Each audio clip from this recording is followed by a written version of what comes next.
The diplomatic station orbited between three suns, a marvel of galactic council engineering where 17 species conducted their endless negotiations. Lisa Chen stood at the observation deck, watching the plasma streams dance between the stars, her fingers drumming against the transparent aluminum viewport. "You seem nervous," Alex Rodriguez said, approaching with 2 cups of synthesized coffee. The station's replicators never quite got Earth beverages right, but the caffeine molecules were identical enough. "The Krasnari delegation arrives in an hour," Lisa replied, accepting the cup. As humanity's chief xenobiologist on the station, she'd spent 6 months preparing for this moment. First contact with a species that considers itself the apex of galactic evolution. No pressure.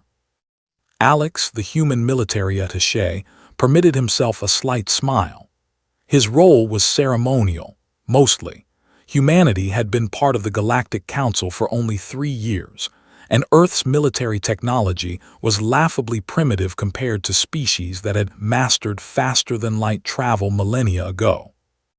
The Krasnari arrived precisely on schedule, as predator species tended to do. They were impressive specimens, 3 meters tall, covered in obsidian-black exoskeleton plates that had evolved to deflect particle beam weapons, with 6 limbs that could function as either arms or legs depending on tactical requirements. Their homeworld, Krasner Prime, had gravity nearly 3 times Earth's, and their evolution had occurred in an ecosystem where everything was trying to kill everything else with extreme prejudice. Commander Thraxul entered the diplomatic chamber with the confidence of a species that had never known defeat. His translator implant rendered his chittering speech into flat, emotionless standard galactic. "Humans," he said, the word carrying barely concealed disdain. "We have reviewed your species admission documentation. Your physical capabilities are unimpressive. Your technology is derivative. Your homeworld's apex predators would be considered prey animals on 87% of Council worlds." Lisa maintained her diplomatic smile, though she felt Alex stiffen beside her. They'd been briefed on Krasnari culture, a society built entirely on hierarchical dominance, where strength determined every social interaction. "Commander Thraxul, we're honored by your presence," Lisa said carefully. "Perhaps we could discuss mutual benefits of cultural exchange." "Cultural exchange?" Thraxul's mandibles clicked in what the translation software interpreted as derisive laughter. "What could warriors learn from prey? Your species conquered your own world through tool use and cooperation, the tactics of scavengers, not hunters. You have no natural weapons, inadequate sensory systems, and your environmental tolerances are pathetically narrow." The meeting continued in this vein for another hour. The Krasnari had come to the station not for genuine diplomacy, but to establish dominance, to ensure that humanity understood its place in the galactic hierarchy, somewhere near the bottom. When the session finally ended, Alex and Lisa retreated to the human quarters, a small section of the station that maintained Earth-normal gravity and atmosphere. "That went well," Alex said dryly, pulling off his dress uniform jacket. Lisa collapsed onto the couch, exhausted. "The Council warned us. Species like the Krasnari respect only strength. Everything else is weakness." "Then we're in trouble." Alex opened his personal terminal, reviewing the Krasnari files again. "They're right about the physical comparisons. A Krasnari soldier could tear through a squad of human marines in hand-to-hand combat. Their ship's weapons systems are 3 generations ahead of ours. Hell, their environmental suits can operate in conditions that would vaporize our best equipment." Lisa was quiet for a long moment, staring at the ceiling. Then she sat up suddenly. "Pull up the Krasnari biology files, specifically their food sources." "Their what?" "Just do it." Alex navigated through the xenobiology database while Lisa paced. The Krasnari were obligate carnivores, their digestive systems capable of processing almost any protein-based life form.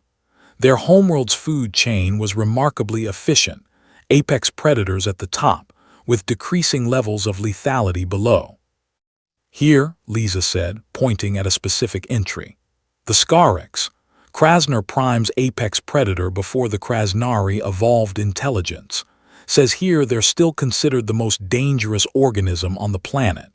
The Krasnari hunt them in ritual combat, using only minimal weapons, as a rite of passage. Okay, but I'm not suggesting we challenge them to a hunt. We die. Lisa's smile was predatory in a way that would have made Thraxul proud. We don't hunt it, we eat it. The next day, Lisa submitted a formal request through diplomatic channels. She wanted to import a Scarix carcass to the station for xenobiological research purposes. The request wound through council bureaucracy for 3 days before being approved. Such research was common enough, and the Krasnari representatives saw no reason to object. The Scarix arrived in a stasis container. Even dead and frozen, it was terrifying, 4 meters of scaled muscle, with claws that could shred starship hull plating, and a jaw structure designed to crush through Krasnari exoskeleton. Alex stared at it in the cargo bay, suddenly understanding Lisa's plan. You want to cook it? Not just cook it, Lisa said, already examining the creature's anatomy with professional interest. I want to prepare it properly, like humans do. I need you to get me something from Earth Supply. What? A grill and charcoal, real charcoal, not synthesized carbon. Alex laughed for the first time in days. You're insane. Probably. Can you do it? He could. The supply ship from Earth arrived once monthly, and the next one was due in 2 days. Alex used his military credentials to requisite what Lisa needed: a commercial-grade grill, 20 kilograms of hardwood charcoal, and various spices and marinades from Earth's diverse culinary traditions. Word spread through the station's human contingent. What started as Lisa's wild idea became a community project. The station's human chef, Marcus, volunteered his expertise. Others offered family recipes, special techniques passed down through generations. My grandmother's jerk seasoning, said Lieutenant Park, producing a carefully preserved container. She said it could make anything taste good. Let's test that theory. They butchered the Scarix carefully, respecting the creature even in death. Its meat was dense, packed with proteins that had evolved to fuel a metabolism capable of hunting sapient Krasnari. Marcus examined it with professional interest. Muscle fibers are incredibly tight, he said. We'll need to marinate for at least 24 hours, and the cooking temperature has to be precise. This meat is so lean it'll turn tough if we overcook it.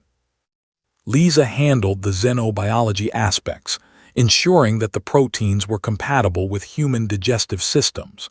They were surprisingly so. The Scarix's biochemistry was silicon-based rather than carbon-based, but the amino acid chains were nearly identical to terrestrial analogs. On the 3rd day, they set up the grill in the station's common area, a large space where different species mingled during off-duty hours. The smell of burning charcoal drew attention immediately.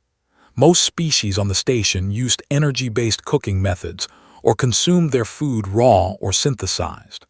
The concept of applying direct heat from burning organic matter was primitively fascinating. The Krasnari contingent arrived, drawn by curiosity and the chemical signatures their enhanced olfactory systems detected. Thraxul pushed through the crowd of onlookers, Venturi merchants, Salarian scientists, a trio of crystalline shardmines whose interest was purely academic. What is this? Thraxul demanded. Lisa looked up from where she was carefully turning a massive Scarix steak, flames licking at the meat's edges. Dinner, she said simply. We're grilling. That is Scarix flesh.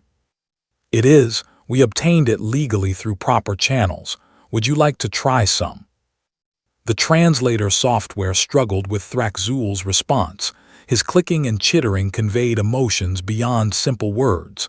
Shock, outrage, and underneath it all, curiosity. You're consuming Scarix, raw. Not raw, Alex said, appearing beside Lisa with a platter. That's the point of cooking. Applying controlled heat breaks down the protein structures, denatures harmful compounds, and creates new flavor molecules through the Maillard reaction. It's a chemical process that's been refined on Earth for roughly 300,000 years. Marcus began plating the first samples, cutting the meat into strips and arranging them carefully. The exterior was charred to a perfect crust, the interior medium rare, with juices that carried the complex aromatics of the marinade. Lisa offered a plate to Thraxul. "Try it, please." The Krasnari commander's compound eyes fixed on the meat. On his homeworld, consuming Scarix was the ultimate test. Warriors who successfully hunted and ate the creature raw gained tremendous prestige. But this was different. These soft, weak humans had transformed the apex predator into something else entirely. Thraxul took the plate with one claw. The other aliens watched in silence as he brought a piece to his mandibles. His biology allowed him to taste in ways humans couldn't, detecting individual molecules and chemical structures. The meat entered his digestive system. His exoskeleton plates shifted slightly, a Krasnari physiological response to extreme stimulation. Thraxul struggled for words. The Scarix is our homeworld's ultimate challenge. Warriors die attempting to consume its flesh. The toxins alone. Neutralized by heat and acid, Lisa explained. The marinade contains earth's citrus and vinegar. Combined with proper cooking temperatures, most organic toxins break down into harmless compounds. Thraxul consumed another piece, then another. Around the common area, the crowd grew. Other species requested samples, curious about this human food preparation method. Marcus and his team worked the grill continuously, producing plate after plate. A Venturi trade minister, whose species subsisted on mineral suspensions, watched with academic fascination. "Your species weaponized consumption itself," she observed. "You take the flesh of predators and transform it through chemistry and fire." "We call it barbecue," Alex said with a slight smile. "On Earth, it's how we gather, how we celebrate, how we turn food into culture." Thraxul finished his plate and stood silent for a long moment. When he finally spoke, his translator conveyed something the humans hadn't heard before: respect. "I judged your species weak," he said. "Soft bodies, minimal natural weapons, narrow environmental tolerances. But I failed to understand your nature. You are not apex predators. You are something more dangerous." "What's that?" Lisa asked. "You are transformers. You take the dangerous and make it safe, the inedible and make it nourishment. You conquered your world not through superior claws or fangs, but by changing everything you encountered, including yourselves." He gestured with his plate. "This meal, you have defeated the Scarix more completely than any Krasnari warrior ever could. You have made it delicious."